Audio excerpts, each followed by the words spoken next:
Okay, so you know you're desperate. I know you're desperate, but they don't know you're desperate, right? I mean, you're not calling too much, are you? No? Okay, good. Are you leaving a little bit of space between his text messages and your responses? Yeah, okay. That's important. You don't want to seem too available. So what's the problem? He can still tell you're desperate. He can tell you're desperate because, number one, you are overly concerned with his impression of you. They can tell when you're picking their brain to find out their likes and dislikes, what was it about their ex they liked, and you're asking them questions with the intention to make sure you're measuring up to what his standard is, or their standard. This comes off as desperate. They also know you're desperate because you're prioritizing them over you. When it comes time to figure out a date time or to connect by phone, you're prioritizing what's convenient for him. You're prioritizing what his preferences are over yours. That looks desperate. And not to mention how you're mirroring all of their likes and dislikes. They don't like seafood? You could live without seafood for the rest of your life all of a sudden. Look, if the person likes hockey and you don't know a thing about hockey, you're probably thinking that you can just learn the rules of the game and you can just figure out when the puck goes in the net and clap and cheer. Can't be that hard. But they could tell on any subject that they thoroughly enjoy, they're going to be able to detect when somebody's pretending to know about it. It could be hockey, it could be any other sport, it could be something in finance. You can't just read an article or Wikipedia it and fool someone to think that you guys are like-minded equals. But if you really want to make the connection, you're just one of many wonderful choices they could be making, and you really want the edge. How do you go about that without being desperate? There's one correction I believe you can make that will set the right tone your next dating adventure, and that is not to date too soon after a breakup. Take some downtime. Sit with the hurt, grieve the relationship, cry it out.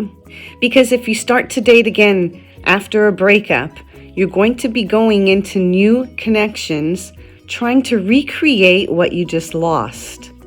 You'll be looking for specific things. If they loved to dance, or they loved to drink, or they were really tall, or they were really something, you're going to be looking for these qualities in all the new people you meet. This is going to cause authentic potential partners who are well-intentioned to feel like there's nothing really they can do to capture your heart or to impress you. It just feels like there's something specific you want and they can't seem to be that person for you. And then exploiter type people who recognize you're really looking for a certain something, you're on the rebound, you're emotional, you're grieving, and you want to fill a void, they're gonna see an opportunity to pretend and be everything your heart desires just to kind of take you for a ride. If you take the downtime to grieve and heal from your relationship long enough, you will recalibrate. You will recalibrate back to who you were. Think of it as when you're drinking wine. If you're drinking a glass of red and there's no more red, the next bottle that's going to be opened is a white. You're going to rinse out the glass or take a new glass altogether and pour a white. You wouldn't mix the two. You wouldn't compromise the authenticity of each wine. You would want to experience them for what they are, no contamination. So when you meet another person, everything that you are and everything that they are kind of comes together and creates this unique kind of culture between the two of you that's unique to the combination of what the two of you bring. When that ends, if you dive back into the dating scene too quickly, you're going to be looking for traces and remnants of pieces of people that remind you of this one thing.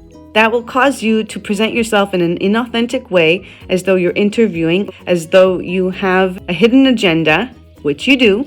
Well-meaning people are going to run for the hills because it doesn't feel safe to build with someone that's hurting and broken over a memory. Willing to alter who they are, put themselves as a secondary priority in order to gain a cozy place by someone's side. If you sit in the pain and the grief long enough for all that glitter to sort of settle, all that dust to settle, and you get back in touch with who you are. Now you're not just the person you've always been. You also have these new elements that were gained through this relationship. If you could bring that authentic part of yourself into new encounters and new dating adventures, you won't be coming off so desperate, because you'll actually be looking for a person who lines up and matches up with who you are. And if they don't match up, you won't be offended. You're not going to try to make it fit. You know who you are, and you're okay on your own.